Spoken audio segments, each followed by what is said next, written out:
Hello guys, welcome back to my channel. आज की इस वीडियो में हम पढ़ेंगे शाहजहां के बारे में। पिछली वीडियोस में हम बाबर, हुमायूं, अकबर, जहांगीर इत्यादि को कवर कर चुके हैं। आज की इस वीडियो में हम शाहजहां को कवर करेंगे, जिनका समय 1627 से 1657 ईस्वी रहा। जहांगीर के बाद सिंहासन पर शाहजहां बैठा।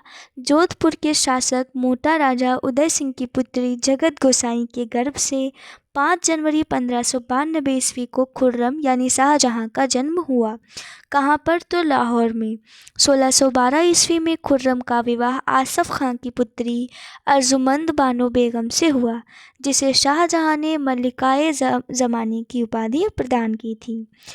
7 जून 1631 ईस्वी में प्रसव पीड़ा के कारण उसकी मृत्यु हो गई।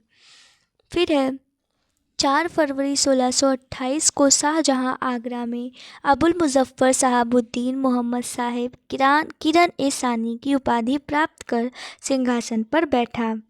जो ये डेट बताई जा रही है 4 फरवरी 1628, तो ये द गज़ेटियर ऑफ इंडिया के आधार पर बताई जा रही है। तो उसमें क्या हुआ कि शाहजहां आगरा में अबुल मुजफ्फर शहाबुद्दीन मोहम्मद साहिब किरण सानी की उपाधि प्राप्त कर सिंहासन पर बैठा। शाहजहां ने आसफ खां को वजीर पद एवं महावत खां को खान खाना की उपाधि प्रदान की। इसने नूरजहां को 2 लाख रुपए प्रतिवर्ष की पेंशन देकर लाहौर जाने दिया, जहां 1645 ईस्वी में उसकी मृत्यु हो गई। अपनी बेगम मुमताज़ महल की याद में शाहजहां ने ताजमहल का निर्माण आगरा में उसकी कब्र के ऊपर करवाया। उस्ताद ईशा ने ताजमहल की रूपरेखा तैयार की थी। तो ये तो हम सभी जानते हैं कि ताजमहल शाहजहां ने बनवाया और मुमताज़ की याद में, लेकिन उसकी रूपरेखा किसने तैयार की? तो उस्ताद ईशा ने। ताजमहल का निर्माण करने वाला मुख्य स्थापत्य कलाकार उस्ताद अहमद लाहौरी था। मयूर सिंहासन का निर्माण शाहजहां ने करवाया था। तो ये पूछा जा सकता है कि मयूर सिंहासन का निर्माण किस मुगल शासक ने करवाया? तो शाहजहां ने। इसका मुख्य कलाकार बेबादल खां था। यानी मयूर सिंहासन का जो मुख्य कलाकार कहें तो वो बेबादल खां था। बादशाह के सिंहासन के पीछे पित्रादुरा के जड़ाऊ काम की एक श्रृंखला बनाई गई थी, जिससे पौराणिक यूनानी देवता आर्फियस को वीणा बजाते हुए चित्रित किया गया है। फिर एक नोट दी हुई है पित्रादुरा। पित्रादुरा क्या होता है कि जब संगमरमर या बलुआ पत्थर में नक्काशी किए गए, खुदाई में रखे गए रंगीन सख्त पत्थर सुंदर अलंकृत पैटर्न बनाते हैं, तो उसे ही पित्रादुरा कहा जाता है। यानी ये भी एक कलाकारी का एक हिस्सा होता था, स्थापत्य कला का एक हिस्सा होता था। शाहजहां के शासनकाल को स्थापत्य कला का स्वर्ण युग कहा जाता है। तो देखिए, अगर आपने हमारी पिछली वीडियोस देखी हैं तो आपको पता होगा। तो मैं कुछ क्वेश्चंस पूछ रही हूँ, आप उनका आंसर कमेंट सेक्शन में देंगे। हिंदी साहित्य का स्वर्णकाल किस मुगल शासक के काल को कहा जाता है? दूसरा है चित्रकला का जो है स्वर्णकाल, वो किस मुगल शासक के काल को कहा जाता है? इन दोनों क्वेश्चंस के आंसर आप लोग कमेंट बॉक्स में देंगे। अगर आपको इसके आंसर्स नहीं पता है तो आप हमारी पिछली वीडियोस को देख लीजिए, हमने प्लेलिस्ट बना दी है, वहाँ पर आपको इसके आंसर्स मिल जाएंगे और वहाँ से पढ़कर फिर आप कमेंट करिए कि हिंदी साहित्य का स्वर्णकाल किस मुगल शासक के काल को कहा जाता है और चित्रकला का स्वर्णकाल किस मुगल शासक के काल को कहा जाता है। इस वीडियो में हम जान रहे हैं कि स्थापत्य कला का स्वर्ण युग किसके काल को कहते हैं? तो शाहजहां की। शाहजहां द्वारा बनवाई गई प्रमुख इमारतों की बात करें तो दिल्ली का लाल किला, दीवाने आम, दीवाने खास, दिल्ली का जामा मस्जिद, आगरा का मोती मस्जिद, ताजमहल, लाहौर किला स्थित शीश महल, ये सारी जो इमारतें हैं ये सब शाहजहां के द्वारा बनवाई गई और इन सभी के कारण इस शाहजहां के शासनकाल को स्थापत्य कला का स्वर्ण युग कहा जाता है।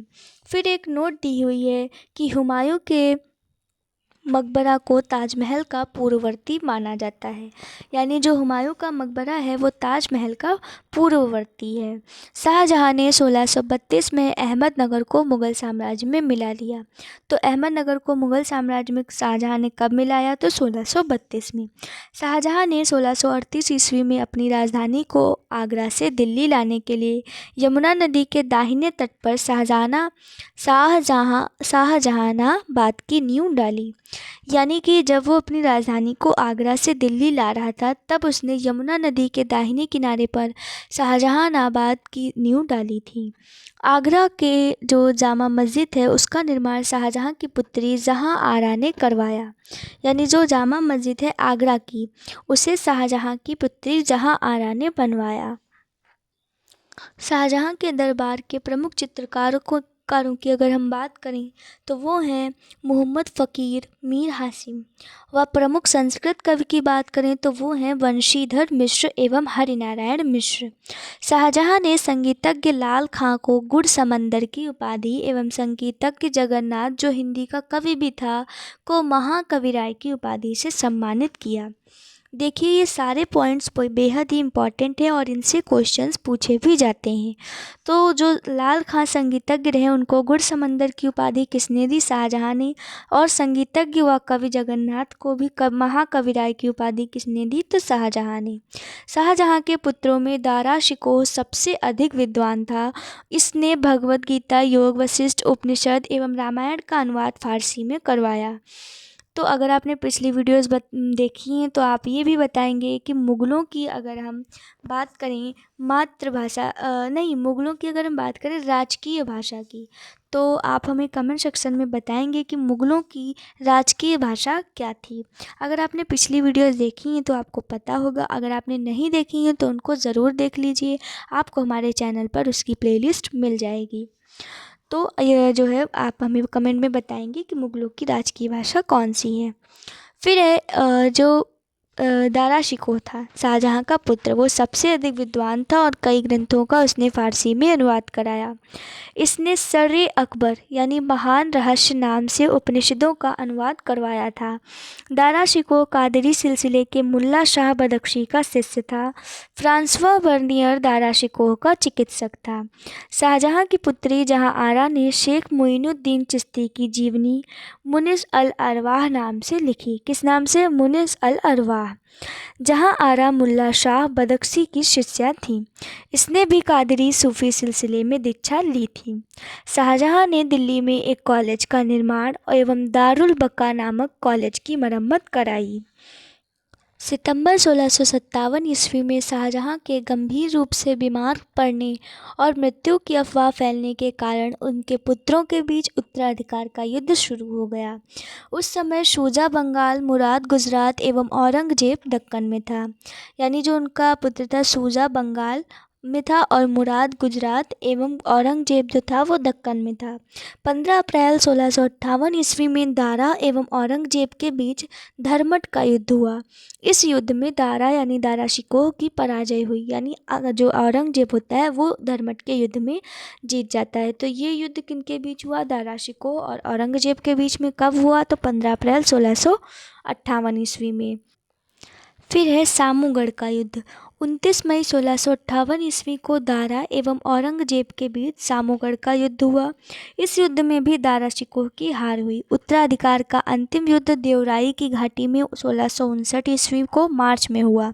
इस युद्ध में दारा शिकोह फिर से पराजित हुआ और उसने इस्लाम धर्म की अवहेलना की। इस अपराध के कारण 30 अगस्त 1659 ईस्वी को उसकी हत्या कर दी गई। दारा शिकोह ने अपना निर्वासित जीवन अलवर यानी राजस्थान के कंकड़बाड़ी किला में बिताया। इस किले का निर्माण जय सिंह द्वितीय ने किया था। तो जो अलवर यानी राजस्थान का कंकड़बाड़ी किला था उसका निर्माण किसने किया था? तो जय सिंह द्वितीय ने, जहाँ पर दारा शिकोह ने अपना निर्वासित जीवन व्यतीत किया।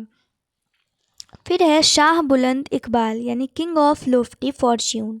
इसके रूप में दारा शिकोह जाना जाता है।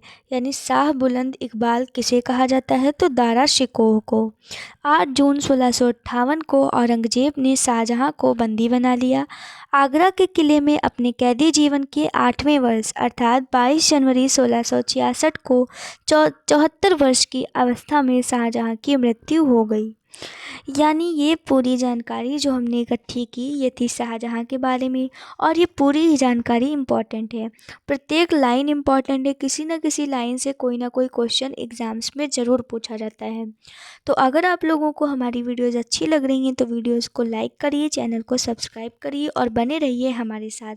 नेक्स्ट वीडियो में हम अगले शासक को कवर करेंगे। Thanks for watching.